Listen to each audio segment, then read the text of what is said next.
Hello everyone, this is Shivam here and आज की इस वीडियो में हम बात करने वाले हैं रेजोनेंस के बारे में। तो देखिए, रेजोनेंस के अंदर हमने ऑलरेडी काफी सारी चीजों को जो है इंट्रोड्यूस कर लिया था। सबसे पहले हमने रेजोनेंस के अंदर जो है इंट्रोडक्शन के बारे में बात की थी। उसके बाद हमने बात की थी वो क्या क्या कंडीशंस हैं जिसके अंदर हमें रेजोनेंस देखने को मिलेगा। उसके बाद हमने बात की थी how to draw resonating structure की, किसी भी मॉलिक्यूल के रेजोनेटिंग स्ट्रक्चर को हम कैसे ड्रॉ करते हैं। उसके बाद हमने बात की थी टाइप्स ऑफ रेजोनेंस के बारे में एंड मैंने आपको बताया था कि रेजोनेंस एंड मेसोमेरिक जो है दोनों सेम ही चीज होती है, बट एक छोटा सा डिफरेंस होता है जिसकी वजह से इन्हें दो अलग अलग नाम दिए गए। इसके अंदर हमने बात की थी उन ग्रुप्स के बारे में जो कि प्लस आर इफेक्ट शो करते हैं एंड उन ग्रुप्स के बारे में जो कि माइनस आर इफेक्ट शो करते हैं।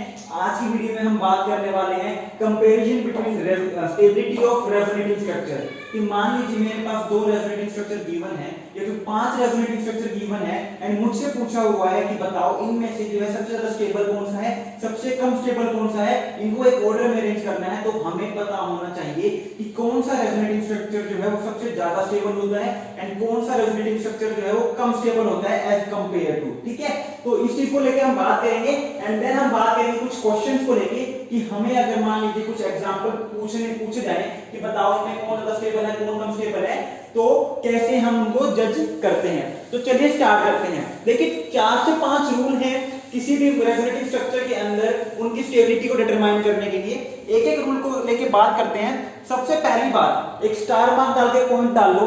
सबसे पहली चीज, कोई भी दो मॉलिक्यूल तभी रेजोनेटिंग स्ट्रक्चर होंगे जब उनके अंदर कोई भी सिग्मा बॉन्ड ब्रेक नहीं हो रहा होगा। यानी कहने का क्या मतलब है, रेजोनेटिंग स्ट्रक्चर के अंदर कभी भी सिग्मा बॉन्ड जो है वो ब्रेक नहीं होता। Sigma bond never break. ठीक है, किसी भी रेजोनेटिंग स्ट्रक्चर के अंदर सिग्मा बॉन्ड कभी भी ब्रेक नहीं होता। सिर्फ और सिर्फ पाई बॉन्ड जो होते हैं वो ब्रेक होते हैं।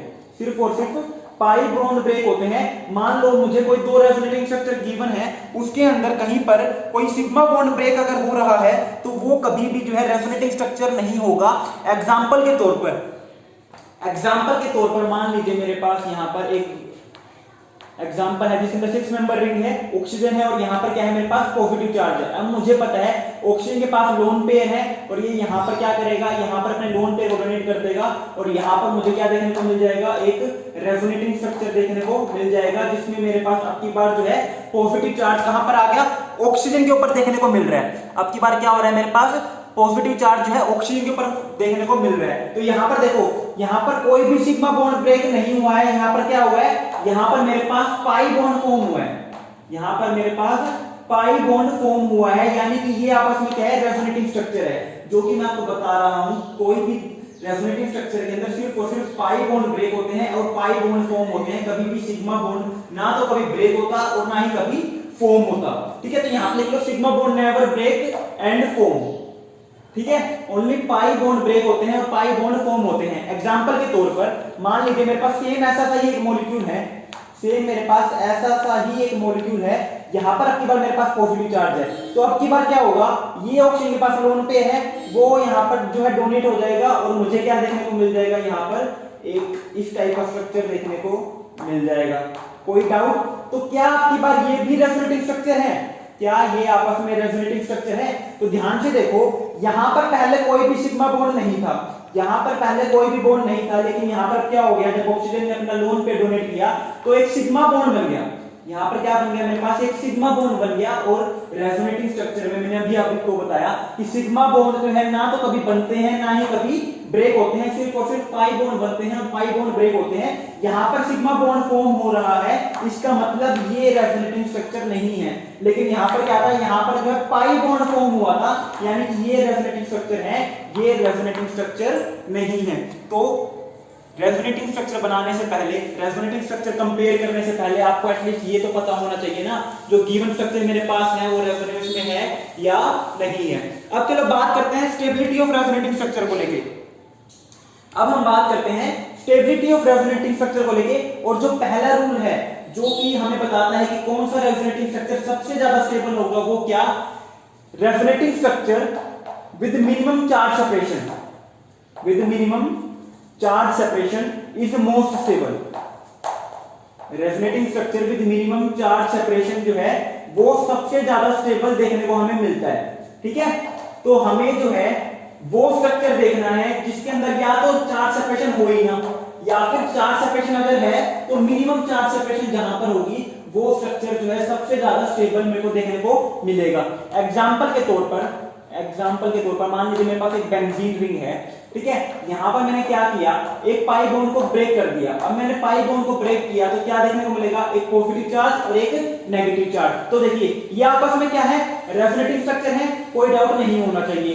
यहां पर देखो, यहां पर क्या है मेरे पास, यहां पर जो है कोई भी चार्ज सेपरेशन नहीं है, यहां पर मेरे पास कोई भी चार्ज सेपरेशन नहीं है, लेकिन इस स्ट्रक्चर में क्या है, मेरे पास चार्ज सेपरेशन हो रही है।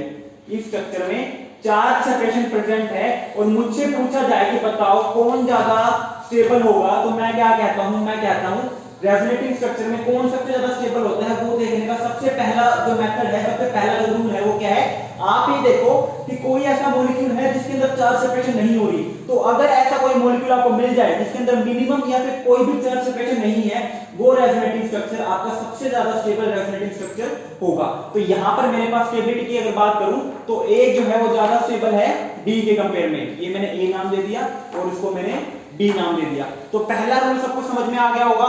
हमें रेजोनेटिंग स्ट्रक्चर के अंदर स्टेबिलिटी देखते टाइम सबसे पहले देखना है किसके अंदर सबसे कम चार्ज सेपरेशन है, ठीक है।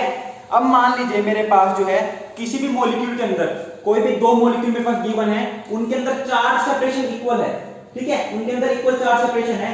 तो वहां पर मुझे क्या देखना है, अगर ये वाला पॉइंट जो है वो इक्वल हो जाए, ये वाला पॉइंट जो है इसकी हेल्प से हम नहीं बता पा रहे कि कौन दो मॉलिक्यूल में कौन ज्यादा स्टेबल होगा, तो फिर हमें कहां पे मूव करना है, हमें मूव करना है पॉइंट 2 पे। और पॉइंट 2 हमें क्या कहता है, resonating structure with maximum pi bond, resonating structure with maximum pi bond is stable, is more stable then other.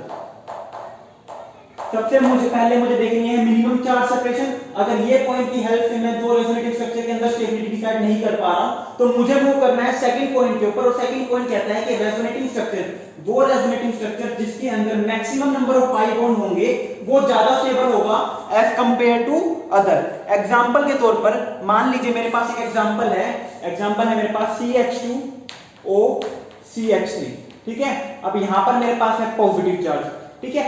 अब एक मैंने इसका रेजोनेटिंग स्ट्रक्चर ड्रॉ कर दिया, ऑक्सीजन का जो लोन पेयर है वो क्या जाएगा, यहां पर जाएगा, ठीक है। उसके बाद मेरे पास क्या बन जाएगा, यहां पर CH2 double bond O CH3 positive, right. अब कई बच्चों के माइंड में क्वेश्चन अराइज हो रहा होगा, सर इसमें मैं अगर रेजोनेटिंग स्ट्रक्चर की बात करूं कौन ज्यादा स्टेबल है, तो इसको मैंने A नाम दे दिया, इसको मैंने B नाम दे दिया, तो A जो है वो ज्यादा स्टेबल होगा B के कंपेयर में। ऑब्वियस ही बात है, सारे के सारे यही कहेंगे, क्यों, क्योंकि यहां पर देखो, यहां पर कार्बन के ऊपर पॉजिटिव चार्ज है, यहां पर कार्बन के ऊपर पॉजिटिव चार्ज है, जबकि इस केस में जो है ऑक्सीजन जो कि ज्यादा इलेक्ट्रोनेगेटिव है उसके ऊपर पॉजिटिव चार्ज है। तो ये अनस्टेबल होगा और ये स्टेबल होगा अगर मैं चार्ज की बात करूं तो।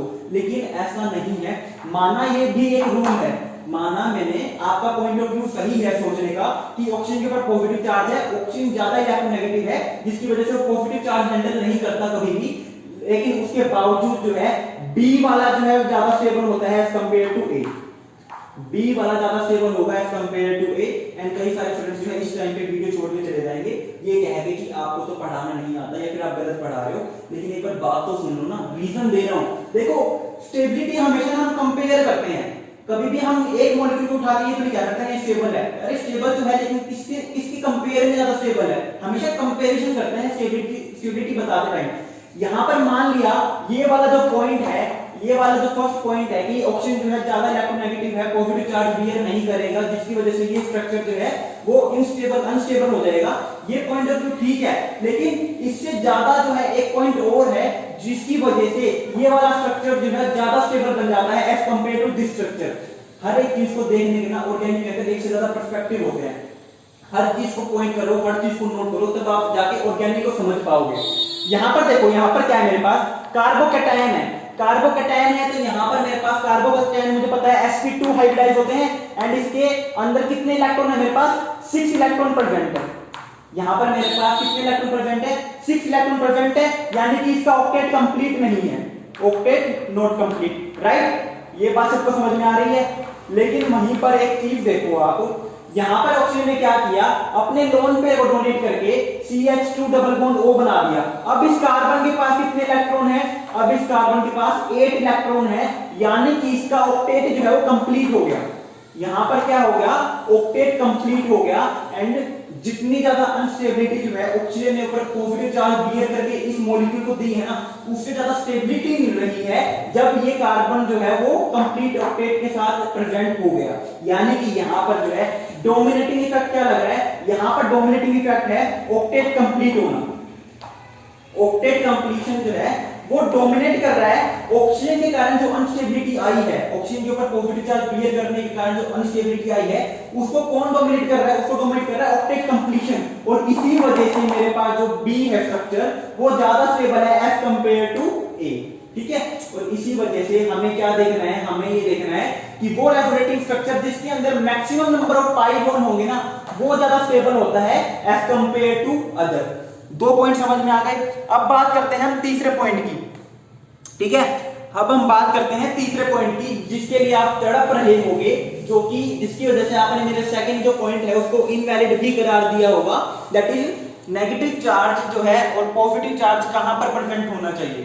ठीक है, अगर मान लो फर्स्ट पॉइंट की हेल्प से मैं स्टेबिलिटी को डिफाइन नहीं कर पा रहा, सेकंड पॉइंट की हेल्प से मैं स्टेबिलिटी को डिफाइन नहीं कर पा रहा, फिर आपको जंप करना है दैट इज थर्ड पॉइंट पे। और थर्ड पॉइंट क्या कहता है, थर्ड पॉइंट ये कहता है कि वो रेजोनेटिंग स्ट्रक्चर जो है, those resonating structure are more stable in which negative charge जो है प्रेजेंट होगा ऑन मोर इलेक्ट्रोनेगेटिव एटम। या फिर मैं ये कह सकता हूं कि थर्ड पॉइंट का मतलब क्या है, थर्ड पॉइंट का मतलब ये है कि अगर मान लो नंबर ऑफ पाई बॉन्ड भी जो है दोनों मॉलिक्यूल के अंदर सेम है, उसके बाद आपको क्या करना है, थर्ड पॉइंट के ऊपर जंप करना है। और थर्ड पॉइंट बात करता है चार्ज लोकेशन को लेके।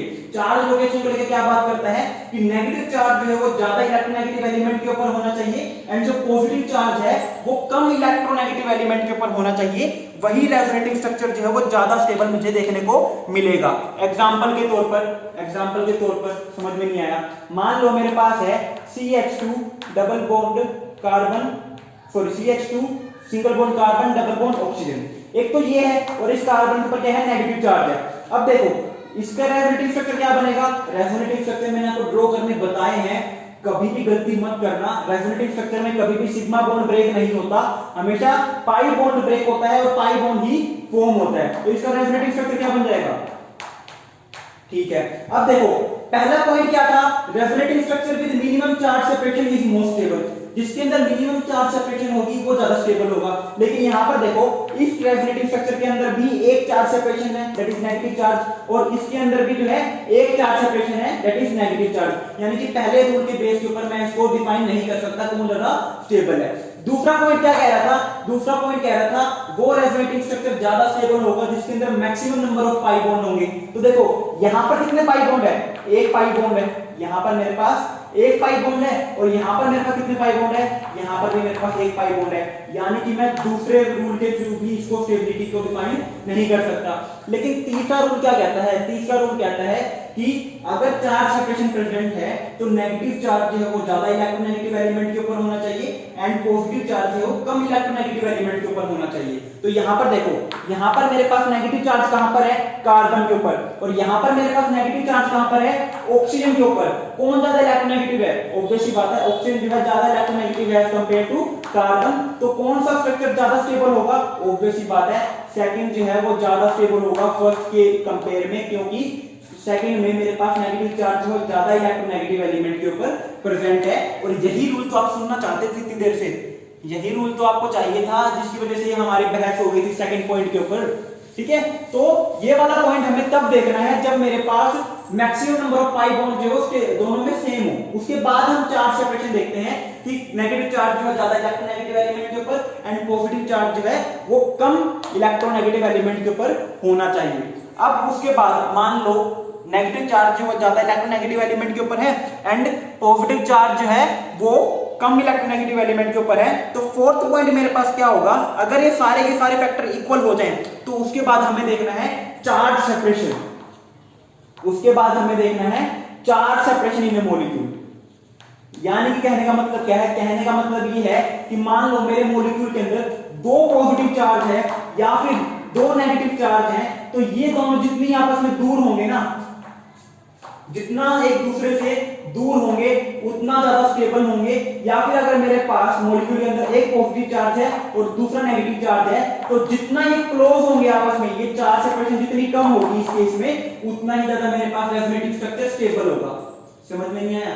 सिंपल सी बात है, दो पॉजिटिव चार्ज है, पॉजिटिव पॉजिटिव आपस में क्या करते हैं, रिपेल करते हैं, नेगेटिव नेगेटिव आपस में क्या करते हैं, रिपेल करते हैं। अगर मेरे पास एक ही मॉलिक्यूल के अंदर दो पॉजिटिव या फिर दो नेगेटिव चार्ज हैं, तो वो क्या हो जाएंगे, आपस में दूसरे को रिपल्शन करेंगे। तो मैक्सिमम स्टेबिलिटी उस मॉलिक्यूल के अंदर कब होगी, जब वो दोनों पॉजिटिव चार्ज आपस में जितना दूर होंगे उतना ही कम रिपल्शन लगेगा और उतना ही ज्यादा वो स्टेबल हो जाएंगे। लेकिन मान लो पॉजिटिव और नेगेटिव चार्ज है एक मॉलिक्यूल के अंदर, तो ये आपस में क्या करते हैं, ये आपस में अट्रैक्शन करते हैं, ये आपस में अट्रैक्शन करते हैं। और अट्रैक्शन अगर हो रही है तो अट्रैक्शन लीड्स टू स्टेबिलिटी। और इसी वजह से मैंने कहा कि अगर मॉलिक्यूल के अंदर एक पॉजिटिव चार्ज है एक नेगेटिव चार्ज है, वो जितना आपस में क्लोज होंगे ना, उतना ही ज्यादा वो आपस में स्टेबल हो रहे होंगे।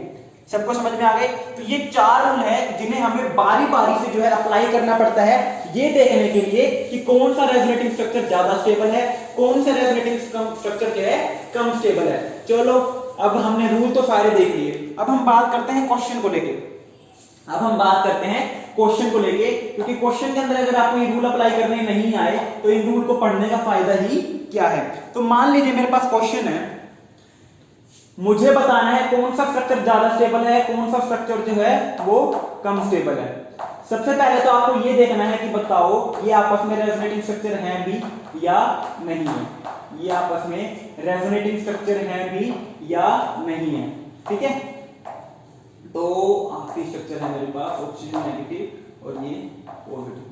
ठीक है, अब मुझे बताना है कि यहाँ पर क्या ये रेजोनेटिव स्ट्रक्चर है, और अगर रेजोनेटिव स्ट्रक्चर है तो इनका स्टेबिलिटी का ऑर्डर क्या होगा, इनका स्टेबिलिटी का ऑर्डर क्या होगा। तो देखिए यहां पर देखो क्या हो रहा है, यहां पर अगर मैं इस पाई बॉन्ड को यहां पर शिफ्ट कर दूं आगे, तो ये ऑक्सीजन के ऊपर जो ये ऑक्सीजन और कार्बन का जो पाई बॉन्ड है वो कहां शिफ्ट हो जाएगा, ऑक्सीजन के ऊपर। तब जाके मेरे पास ये रेजोनेटिव स्ट्रक्चर बन जाएगा, यानी कि यहां पर पाई बॉन्ड ब्रेक हुआ है और पाई बॉन्ड ही फॉर्म हुआ है। ये वाला पाई बॉन्ड फॉर्म हुआ है, ये वाला पाई बॉन्ड ब्रेक हुआ है। सबको समझ में आ गया? तो यहां पर यानी कि ये रेजोनेटिव स्ट्रक्चर है।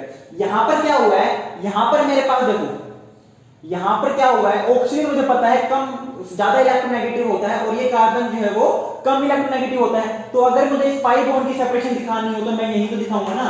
तो यानी कि ये भी क्या है आपस में, ये भी एक रेजोनेटिंग स्ट्रक्चर ही है। अब देखो मुझे बताना है स्टेबिलिटी को लेके, कौन ज्यादा स्टेबल है कौन कम स्टेबल है। तो सबसे पहला रूल याद करो, सबसे पहला रूल क्या कह रहा था कि वो रेजोनेटिंग स्ट्रक्चर सबसे ज्यादा स्टेबल है जिसके अंदर कम से कम चार्ज सेपरेशन हो या फिर कोई भी चार्ज सेपरेशन ना हो।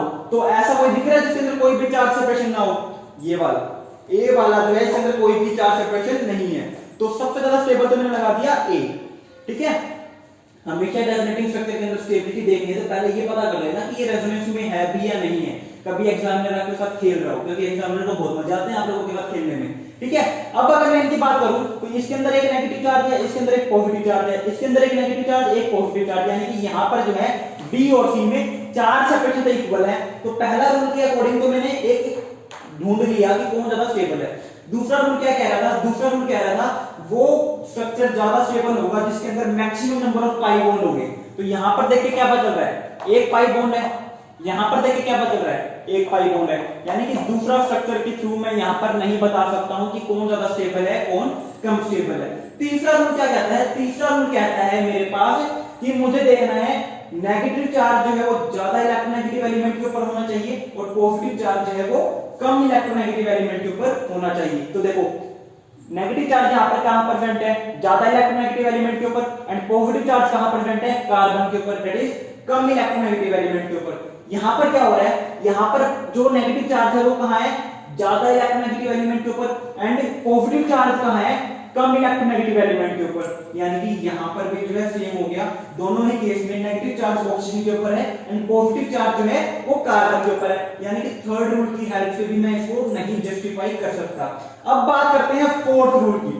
फोर्थ रूल क्या कहता है कि अगर मॉलिक्यूल के अंदर दो पॉजिटिव चार्ज है या दो नेगेटिव चार्ज है तो वो आपस में जितना दूर होंगे उतना ज्यादा स्टेबल होंगे, और वहीं अगर मेरे पास मॉलिक्यूल के अंदर एक पॉजिटिव चार्ज और एक नेगेटिव चार्ज है तो वो आपस में जितना क्लोज होंगे ना उतना ज्यादा वो स्टेबल होंगे। तो यहाँ पर देखो क्या सेपरेशन है, मेरे पास एक पॉजिटिव है और एक नेगेटिव है, यानी कि जितना क्लोज होंगे उतना ज्यादा स्टेबिलिटी मुझे देखने को मिलेगी, राइट। तो अब देखो यहाँ पर मेरे पास क्या है, यहाँ पर मेरे पास क्लोजनेस जो है पॉजिटिव और नेगेटिव के बीच में वो ज्यादा है, और यहाँ पर पॉजिटिव और नेगेटिव चार्ज आपस में कहाँ है, दूर है। तो इसकी वजह से मेरे पास जो सी स्ट्रक्चर है वो ज्यादा स्टेबल हो जाएगा एज कंपेयर टू बी, और ये मेरे पास क्या आ जाएगा, स्टेबिलिटी ऑर्डर मुझे देखने को मिल जाएगा।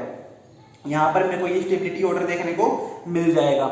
उसके बाद अगर मुझे मान लो एक क्वेश्चन और देखना है, उसके बाद में अगर आपको एक क्वेश्चन बताऊं कि आपको एक क्वेश्चन खुद से करना है, देखते हैं आप कर पाओगे या नहीं कर पाओगे, कंप्लीटली रेजोनेंस बेस्ड है। तो क्वेश्चन क्या है मेरे पास क्वेश्चन है, बताओ इनमें से कौन ज्यादा एसिडिक होगा, बताओ इनमें से कौन ज्यादा एसिडिक मुझे देखने को मिलेगा। ये ए है, ये बी है, कौन ज्यादा एसिडिक है, दिमाग लगा लेना। एसिड वो होते हैं जो कि H+ लूज करते हैं, ये H+ लूज करेगा, ये H+ लूज करेगा और क्या बनाएगा, यहाँ पर मेरे पास कुछ इस तरीके का स्ट्रक्चर देखने को मिल जाएगा, यहाँ पर मेरे पास कुछ इस तरीके का स्ट्रक्चर देखने को मिल जाएगा। अब हमसे पूछा हुआ है कौन ज्यादा स्टेबल होगा या फिर कौन ज्यादा एसिडिक होगा। तो अब आपको इन दोनों के अंदर कंपेयर करना है। जो भी आंसर आए मुझे कमेंट सेक्शन में कमेंट कर देना। आई होप वीडियो अच्छी लगी होगी, समझ में आई होगी। जो भी डाउट हो कमेंट सेक्शन में कमेंट करना। कुछ बात करनी हो मुझसे पर्सनली तो मुझे जो है इंस्टाग्राम पे मैसेज कर देना। जो मेरी इंस्टाग्राम आईडी है वो है @shivam898। यहाँ पर जाकर आप मुझसे अपने किसी भी टाइप की प्रॉब्लम्स को लेकर बात कर सकते हो। कभी भी ये मत सोचना कि मैं क्या सोचूंगा, मैं कुछ भी नहीं सोचूंगा। मैं खुद एक स्टूडेंट हूँ, मुझे पता है किसी भी टाइप की दिक्कत आपको आ सकती है। So thank you very much.